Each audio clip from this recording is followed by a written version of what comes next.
বিয়ের আসর থেকে আমার স্ত্রী পালিয়েছে শুনে বিয়ের বসনে হতবম্ব হয়ে তাকিয়ে আছি। মেয়ে পক্ষের তাতে কোনো মাতামাতি নেই। নিধি এমন কেন করলো? লজ্জায় চোখ তুলতে পারছি না। ওদিকে কানা ঘোষা শুরু হয়ে গিয়েছে। পাত্রী তো দূরের কেউ না, আমার মেজো খালার মেয়ে। সে তো রাজি ছিল এই বিয়েতে, তাহলে হঠাৎ এ কাজ কেন করলো সে?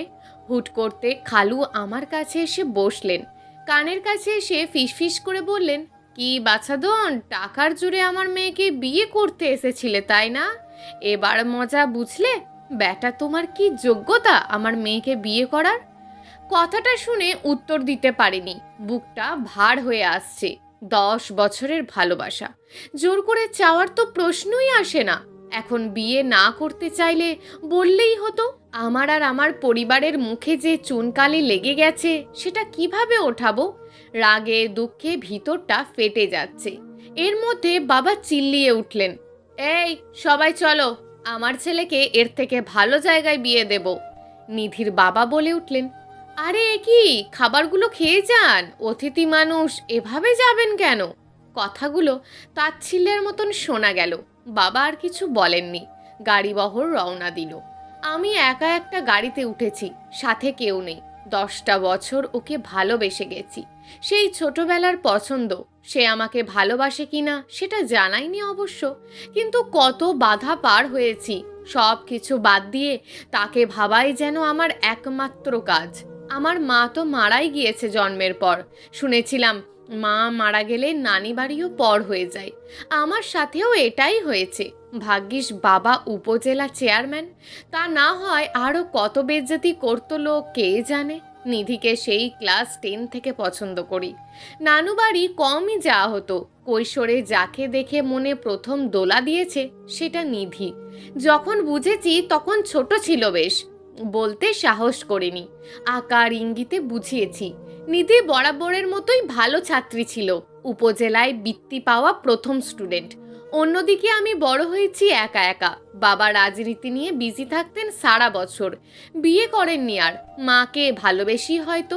তার সাথে আমার শুধু টাকা দেওয়া নেওয়ারই সম্পর্ক। কখনো কিছু চেয়েছি সেটা এনে দেননি এমন হয়নি কোনোদিন। নিধিকে 1000বার চেয়েছি, তবে সেটা তার কাছেই। কখনো পাত্তা দেয়নি, কিন্তু সেটা নিয়ে কখনো মাথা ব্যথা ছিল না আমার। এত দূর পাড়ি দিয়ে তাকে এক নজর দেখার জন্য ছুটে যেতাম। স্কুল লাইফ কলেজ লাইফ তার পিছে ঘুরেই শেষ করে দিয়েছি। একসময় আবেগ ভেবে ফেলে ঝেড়ে ফেলতে চেয়েছিলাম, কিন্তু পারিনি। ওটা কৈশোরের আবেগ না, সত্যিকারের ভালোবাসাই ছিল। বাবার রাজনীতি নিয়েই আমার ইন্টারেস্ট ছিল, পড়াশোনায় কখনো মন দিইনি। ওদিকে নিধি কলেজ শেষ করে মেডিকেলে টিকে গেছে। মনে আছে তার ভর্তির আগের দিনই শততম প্রপোজ করেছিলাম তাকে। হাতে ফুলটা নিয়ে ছুঁড়ে ফেলে দিয়ে বলেছিল, রোহান ভাই, কতবার বলেছি যে এভাবে ফলো করবে না। সেই স্কুল থেকে জ্বালিয়ে খাচ্ছেন। আমি মেডিকেলে টিকেছি, শুনেছেন? নাম শুনেছেন কখনো? শুনবেনই বা কিভাবে? বড়লোক বাপের টাকায় ফুর্তি করার যার কাজ, আর আমার পিছনে লেগে থাকা। আমার স্বপ্নটা পূরণ করতে দিন। যদি পারেন যোগ্য হয়ে আসুন, আমি নিজে আপনাকে গ্রহণ করব। আমি ধরেই নিয়েছিলাম সে আমাকে গ্রহণ করতে রাজি। তাই তো বাবার কাছে চেয়ে বসলাম তাকে। জানতাম বাবা কখনো ফিরিয়ে দেবে না, তাই নিজের প্রস্তাব পাঠালো। খালা আমাকে যথেষ্ট আদর করলেও খালু কখনো আমাকে পছন্দ করেননি। হতে পারে অর্থবিত্তের জন্য, যেটা তাদের নেই বাট আমাদের আছে। অথবা তিনি বাবার এই রাজনৈতিক ক্যারিয়ার পছন্দ করতেন না। তার উপর আমাকে তো দেখতেই পারেন না। বড় মেয়ে নিধিকে নিয়ে তার বিস্তর গর্ব। মেয়ে তার ফার্স্ট ক্লাস ছাত্রী। দেখলেই বারবার আমাকে পড়াশোনা নিয়ে খোঁচা দিতেন। এটা দিয়েই আমাদের ছোট করা যাবে। জানতেন আমি এই একটা জিনিসেই কাঁচা। কিন্তু তিনি কিভাবে বিয়েতে রাজি হলেন সেটাই বুঝলাম না। সেদিন যখন নিধি নিজে থেকে ফোন দিল, তখনও তো এমন কিছু সে বোঝায়নি। সে তো বিয়ের শপিংয়ের ব্যাপারে, নিজের পছন্দের ব্যাপারে বলছিল। আমি তো ভেবেই নিয়েছিলাম সে আমাকে পছন্দ করে। হয়তো সবই ছিল চালাকি, আমি যেন বুঝতে না পারি। গাড়ি থেকে নেমে সোজা নিজের ঘরে গিয়ে দরজা লাগিয়ে দিলাম। কাজের লোকেদের বলে এসেছি কেউ যেন আমাকে না ডাকে, যা হবার হয়ে গেছে। রুমে এসে নিধির জন্য কেনা কাপড় গহনাগুলো এনে বিছানায় ছুঁড়ে ফেলে দিলাম। চোখে পানি এসে ভিড় করছে না পাওয়ার অপমানের। রুমটা খুব সুন্দর করে সাজানো হয়েছিল, হয়তো আজ এখানেই বাসর হতো। কান্না ভেজা চোখে আয়নার সামনে গিয়ে দাঁড়ালাম। আমি কি দেখতে খারাপ? কই না তো, এতটাও তো খারাপ না। স্কুল কলেজের কত মেয়ে প্রেমপত্র দিয়েছে তার ঠিক নেই, কখনো খুলেও দেখিনি কি লেখা ছিল ওগুলোতে। মন যেখানে একজনে আসক্ত হয়ে আছে, অন্যদিকে মনোযোগ দেওয়ার সুযোগ পায়নি। গায়ের কাপড়টা খুলে লম্বা একটা শাওয়ার নিলাম। পুরুষ মানুষের নাকি কান্না আসে না, কই আমার তো টুপটুপ করে পানি ঝরছেই চোখ থেকে। বারান্দায় বসে বসে সিগারেট টানছি, আকাশের দিকে তাকিয়ে যন্ত্রণাগুলো ধোঁয়ার আকারে বের করে দেওয়ার প্রচেষ্টা আর কি। নিধির মুখটা ভেসে উঠছে, সুন্দর সেই চেহারা, অনেক সুন্দর, মারাত্মক সুন্দর, একদম পাগল করে দেয়। চুলগুলো কোমর সমান, টানা টানা চোখ তার। এলাকার কত ছেলেই চেয়েছিল, অথচ গোয়েন্দার মতন লোক লাগিয়ে রাখতাম, কতজনকে ধোলাই দিয়েছি তার ইয়ত্তা নেই, কিন্তু মন জয় করতে পারিনি আমি। সে হয়তো আমাকে দেখলেই সবচেয়ে বেশি বিরক্ত বোধ করে, কখনো হাসি মুখটা দেখতে পাইনি আমি। সব কিছু ভাঁজ করে ড্রয়ারে রেখে দিলাম। তার জন্য কেনা ম্যাচিং জুয়েলারি, নীল রঙের বেনারসি শাড়ি, সে তো বলেছিলই নীল তার পছন্দ। যাগে, সব বাদ। আজ থেকে সব পিছনের অতীত, ছুঁড়ে ফেলে আসা অতীত। চোখ দুটো মুছে নিলাম। ড্রয়ারের ওপর অবহেলায় পড়ে থাকা কাগজটা বের করলাম। যে পোস্টের জন্য অ্যাপ্লাই করেছিলাম আমাকে মনোনীত করেছে।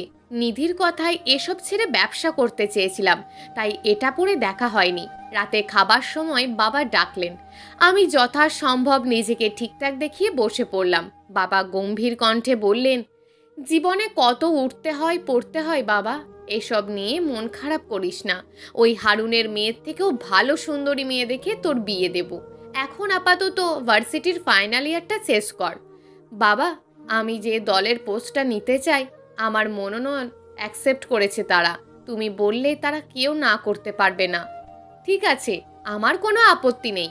এরা জানে তুই মনিব হায়দারের ছেলে, তোকে মাথায় করে রাখবে, দেখে নিস। আর হ্যাঁ, এবার কিন্তু রাজনীতিতে পা দিচ্ছিস, সব ভেবে চিনতে। তোকে ওপরের পদ দখল করতে হবে। ঠিক আছে বাবা।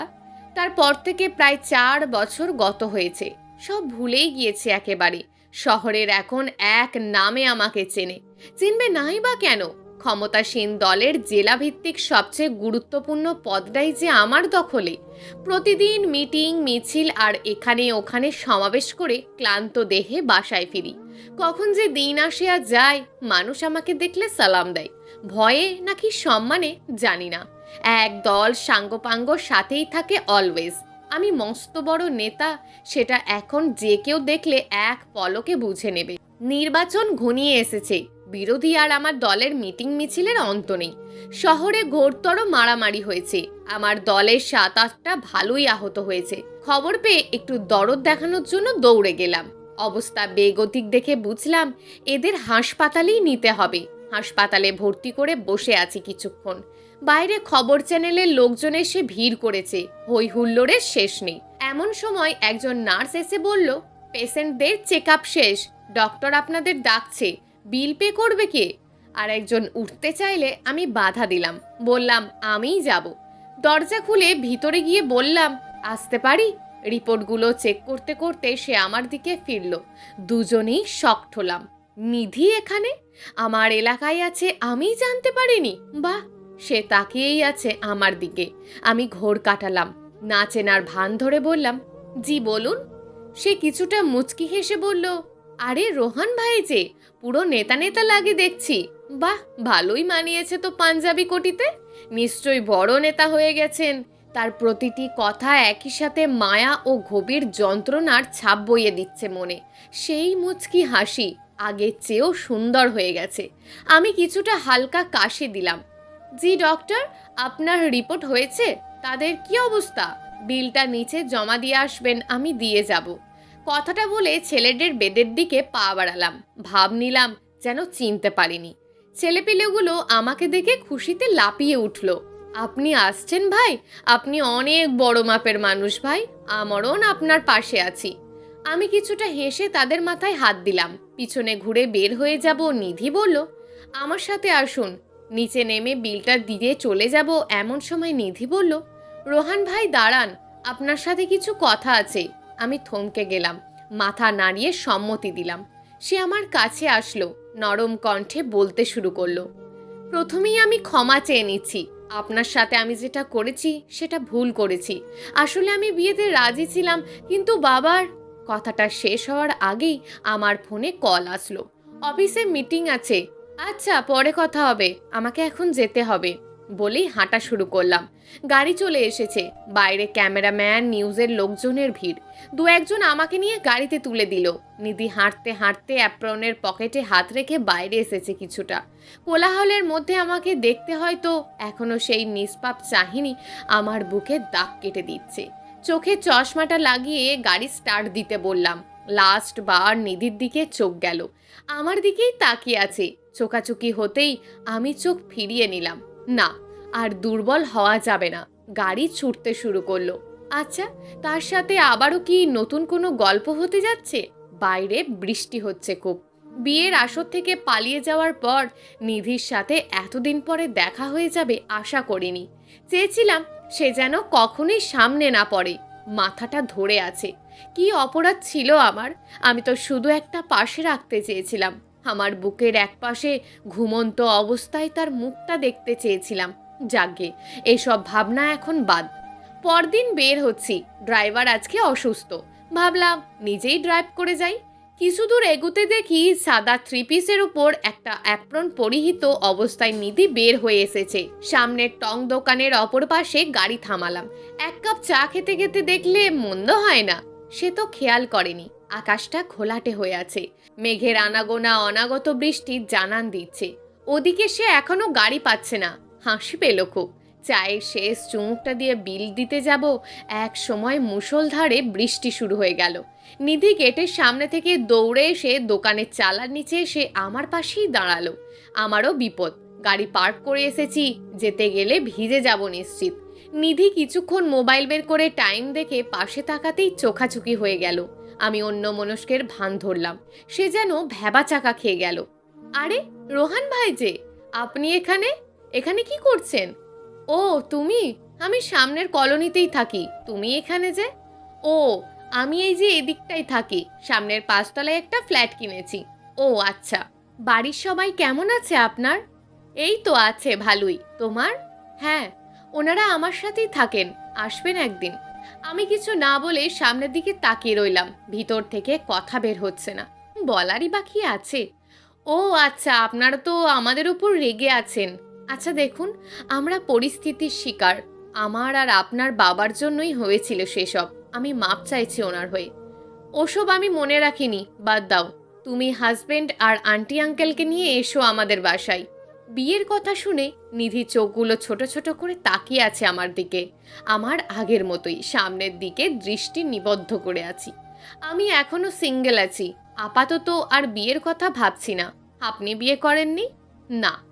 বৃষ্টি থেমেছে কিছুটা। গাড়ির কাছে দৌড়ে গিয়ে ঢুকে পড়লাম। স্টার্ট দিয়ে চলে যাব, এমন সময় চোখ পড়ল তার দিকে।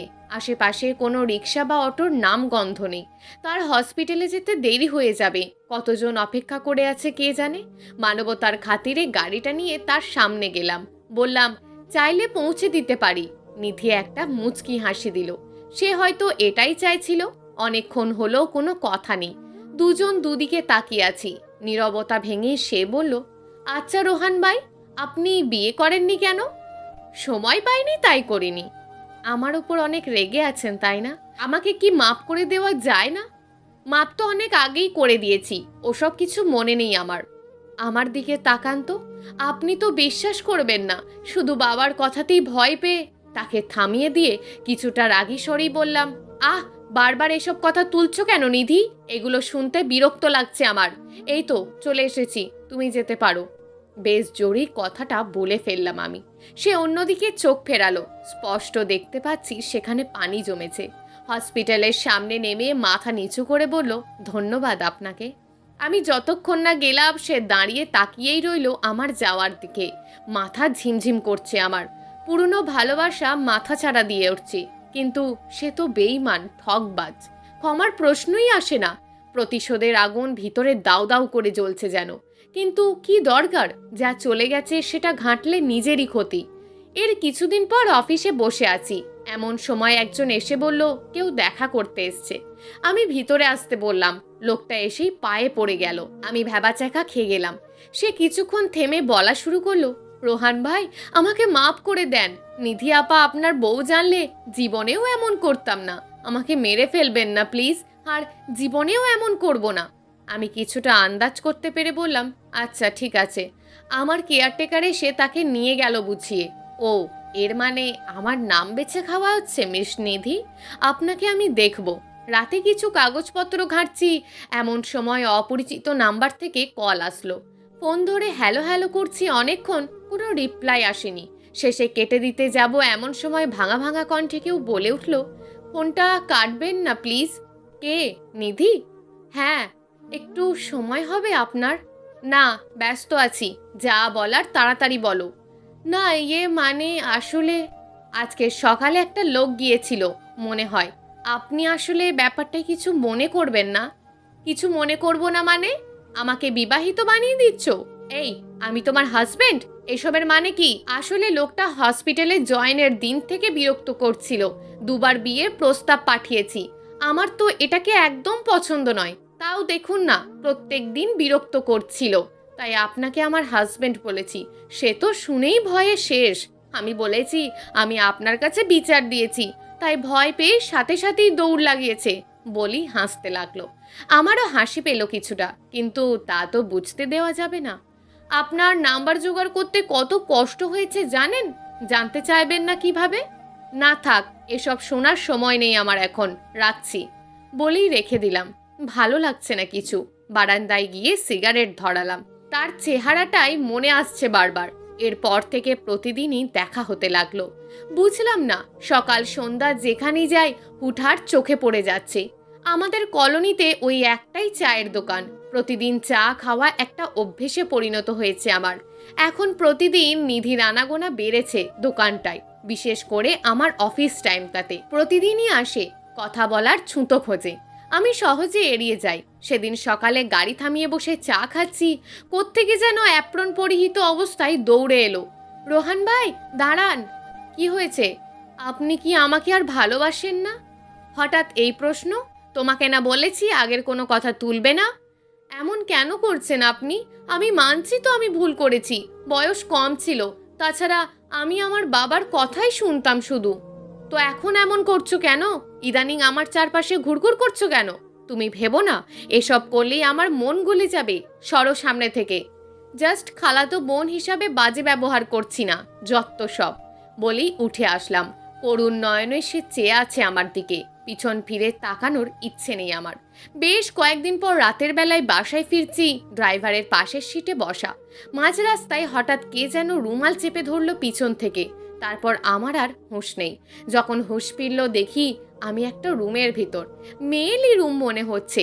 চেয়ারের সাথে হাত পা মুখ বাঁধা আমার। হঠাৎ সামনে 4-5টা মেয়ে সহ নিধি আসলো। আমি বুঝতে পারছি না কি হচ্ছে। এটা কেমন পাগলামি? রক্তচক্ষু নিয়ে তাকিয়ে রইলাম নিধির দিকে। আপনাকে আমি ভয় পাই না মিস্টার রোহান, ভয় দেখিয়ে লাভ নেই। আজ কিছু কথা শোনাতে এসেছি, শুনে যেতেই হবে।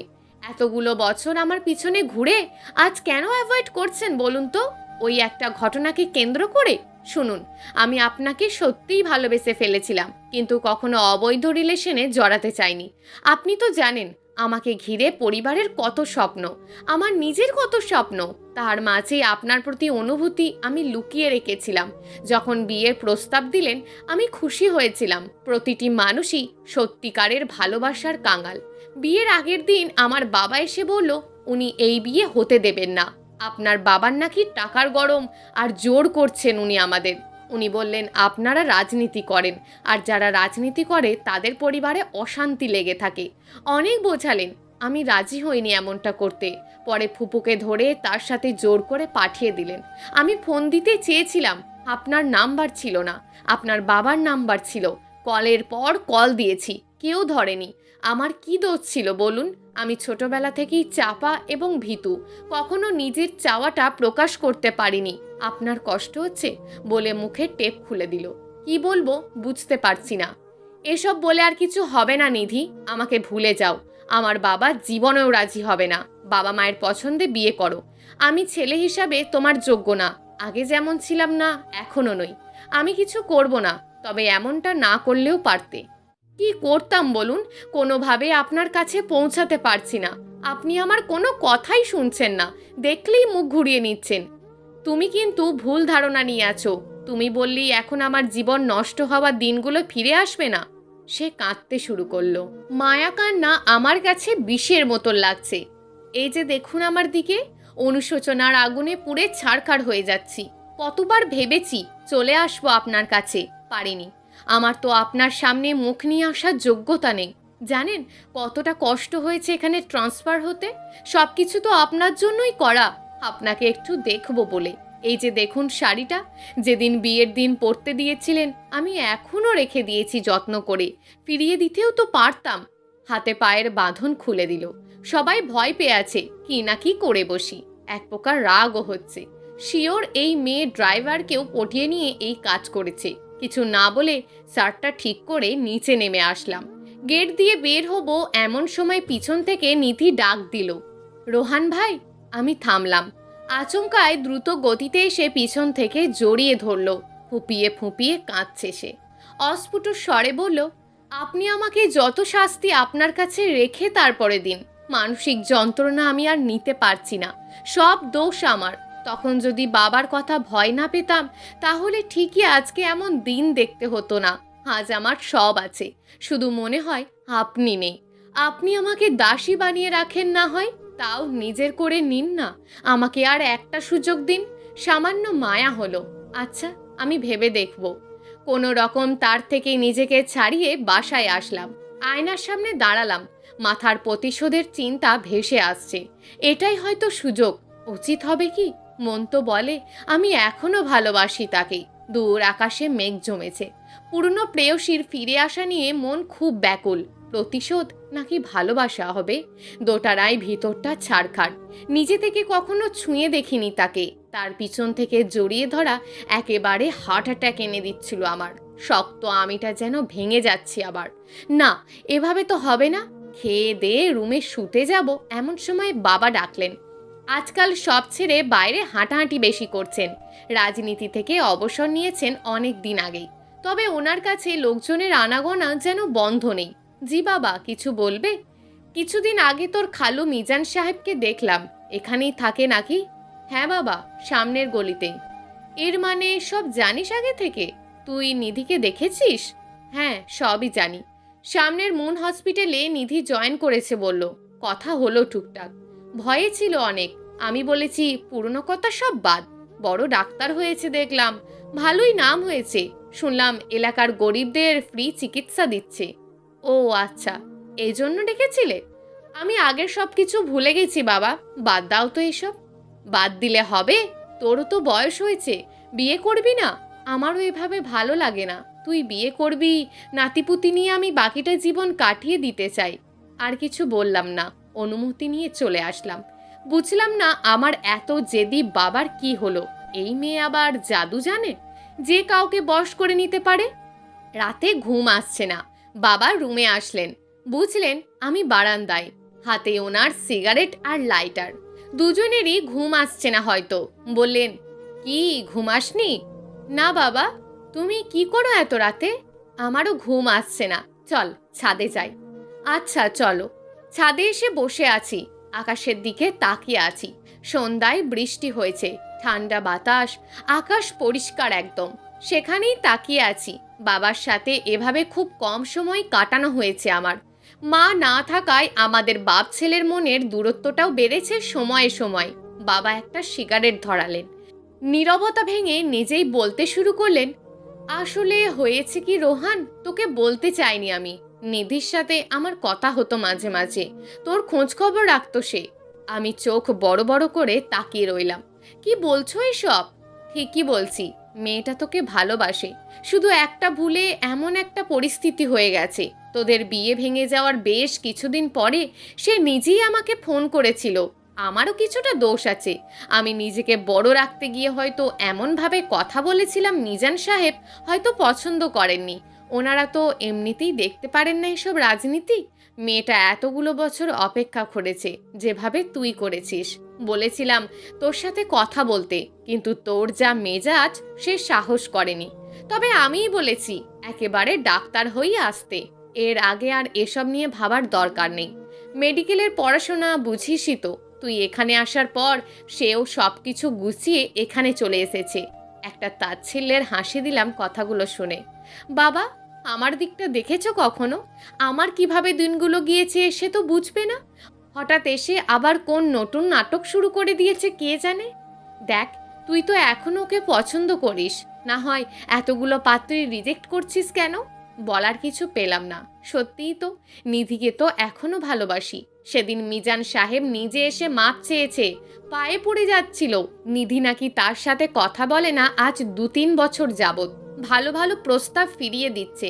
বলছি, এবার আর এসব নাটক বন্ধ কর। তোরা তোরা দুজন একসাথে ভালো থাকবি।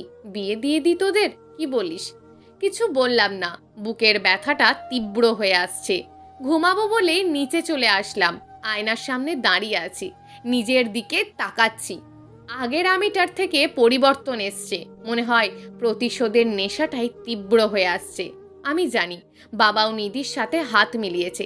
সে যাই করুক, অবহেলা আর আঘাতে ভিতরটা পাথর হয়ে আছে। এত সহজে নরম হবে না। কিন্তু শয়তানি বুদ্ধি একটা মাথায় চড়ে বসলো।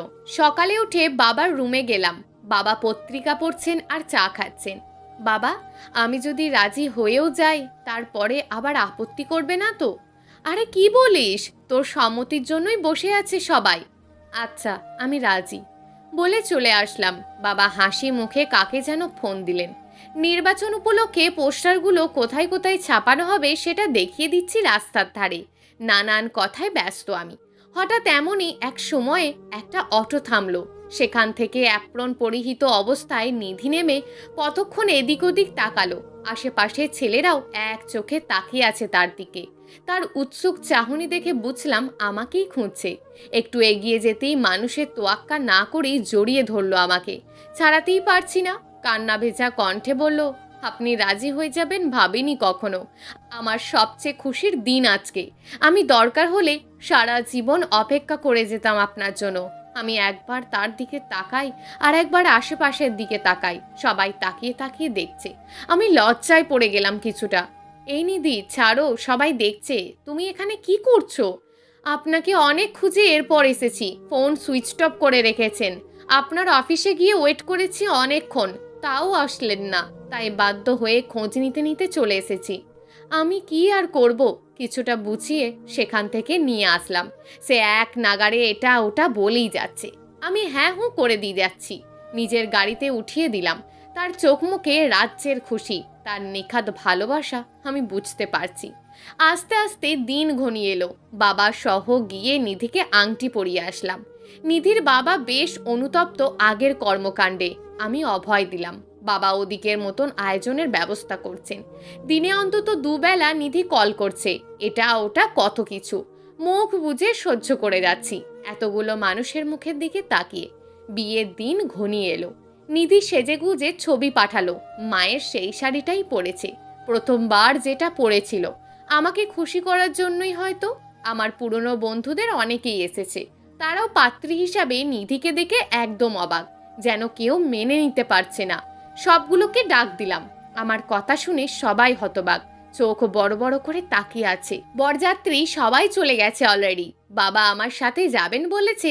আমি বলেছি আমি আলাদা গাড়িতে আসবো বন্ধুদের সাথে, তুমি যাও। 6-7 ঘন্টা পার হলো। বরের ড্রেস পরে বন্ধুদের সাথে ড্রিঙ্ক করছি। রাত বেশ হয়ে গেছে। ফোন ভাইব্রেট হচ্ছে অনেকক্ষণ ধরে। মোক্ষম প্রতিশোধ নিয়েছি আজ। শান্তি লাগছে খুব। আজ বুঝবে তারা সেদিন আমার কেমন লেগেছিল। যাইনি আজকে আমি। বাবাকে ফোন দিয়ে বলেছি তুমি ম্যানেজ করো, আমি এই বিয়ে করতে পারবো না। নিধির কি অবস্থা হয়েছে ভেবেই ভালো লাগছে। আজ সেও কত আশা নিয়ে আমার অপেক্ষা করছিল। আমি যাইনি। আচ্ছা, বদনাম হয়েছে হয়তো। আর হয়তো মুখ দেখাতে পারবে না এতগুলো মানুষের সামনে। তবুও কোথায় যেন মৃদু যন্ত্রণা হচ্ছে। ফোনটা হাতে নিলাম। রাত 11:30 বাজে। সন্ধ্যায় বিয়ে শেষ হওয়ার কথা ছিল। 102টো কল, বিভিন্ন নাম্বার থেকে। এমন সময় বাবার নাম্বার থেকে কল এলো। এবার আমি রিসিভ করলাম। বাবা হন্তদন্ত হয়ে চিল্লানো শুরু করলেন, কই তুই? এটা কি করলে আজকে? আমি তো বলেই দিয়েছি আমি বিয়ে করব না, তুমি ম্যানেজ করে নাও। আরে অসভ্য, তোর জন্য মেয়েটা মরতে বসেছে। শেষ পর্যন্ত তুই যখন আসলি না, আমরাও চলে আসছিলাম। নিধি ছুরি দিয়ে নিজের হাত কেটে ফেলেছে। বাসায় গিয়ে রুমে ঢুকে দরজা বন্ধ করে রাখছিল। কোনো রকম অজ্ঞান অবস্থায় হসপিটালে ভর্তি করে এনেছি। জ্ঞান ফিরছে না ব্লিডিংয়ের জন্য, রক্তও খুঁজে পাচ্ছি না। কিছু একটা কর, রক্ত না পেলে বড় কোনো ক্ষতি হয়ে যেতে পারে। মেয়েটা যদি মারা যায় তখন কি করবি? বুকটা ছ্যাঁত করে উঠল। কি করে ফেললাম আমি? প্রতিশোধ নিতে গিয়ে অমানুষ হয়ে গেছে যেন। আর যদি নিধির কিছু একটা হয়ে যায়, নিজেকে কোনোভাবেই ক্ষমা করতে পারবো না।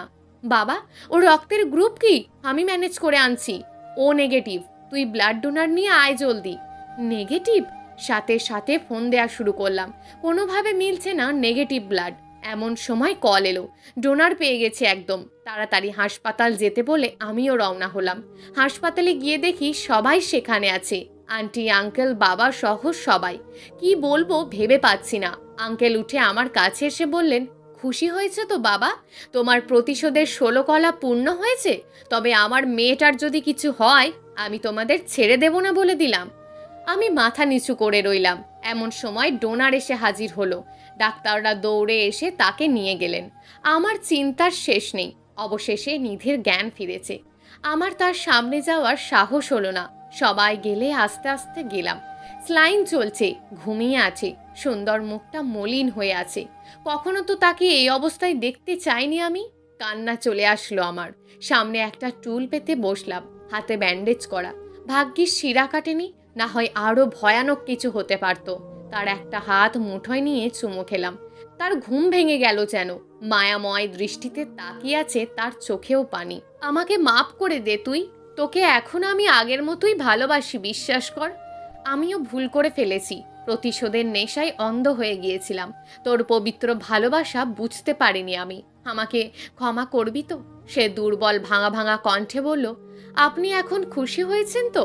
আমি কোনো রাগ রাখিনি আপনার ওপর। হয়তো এটাই আমার প্রাপ্য ছিল। আমি আপনার যোগ্য নেই, সেটা বুঝিয়ে দেওয়ার জন্য ধন্যবাদ।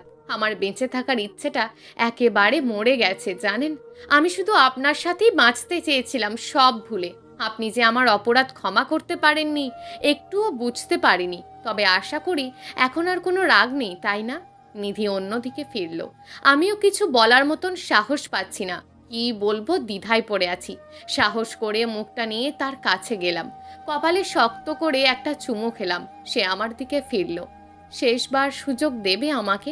কথা দিচ্ছি আর কখনো এমন হবে না। আর কখনোই কোনো বাধা আসতে দেব না দুজনের মাঝে। বিশ্বাস করবে আমাকে তুমি? আমাকে একটু আপনার বুকে নেবেন রোহান ভাই? সহ্য হলো না কথাগুলো। আলতো করে বুকে জড়িয়ে ধরলাম তাকে। বুকেই ঘুমিয়ে পড়ল সে। ঘুম ভাঙতে দেখি বেশ সকাল হয়ে গেছে। পাশে তাকিয়ে দেখি সবাই রুমে। মানে এতক্ষণ আমাদের দেখে গেছে। নিধি এক হাতে পুরো আমাকে জড়িয়ে ধরে আছে। তার চোখের চশমাটা একপাশে পড়ে আছে। বিব্রতকর অবস্থায় পড়ে গেলাম। নিধির বাবা রাগি ফেস নিয়ে চেয়ে আছে আমার দিকে। দুপুরের দিকে হসপিটালে গেলাম। আগে যা করতে পারিনি, এখন তা করতে হবে। জানি নিধির বাবা রাজি হবে না, তবে আজ আমি কোনো কিছুর তোয়াক্কা করি না। বাবা আগে ভাগেই চলে গেছেন সেখানে। আন্টিও এসেছেন।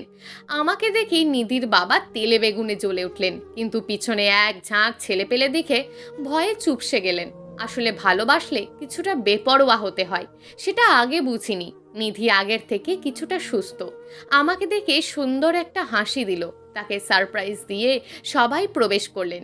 নিধির কলিগরাও এসেছে। তার চোখে মুখে রাজ্যের আনন্দ। এভাবেই বিয়ে করে নিজের করে নিলাম তাকে। নিধির বাবা চিল্লাচিল্লি শুরু করেছেন মাঝখানে। আমি সামনে গেলেই ভয়ে চুপসে যান। একটু দূরে গেলেই হায় হায় শুরু করছেন। 7 দিন পর হাসপাতাল থেকে রিলিজ দেয়া হলো নিধিকে। সুন্দর করে বউ সাজিয়ে আমার বাড়িতে নিয়ে আসা হলো।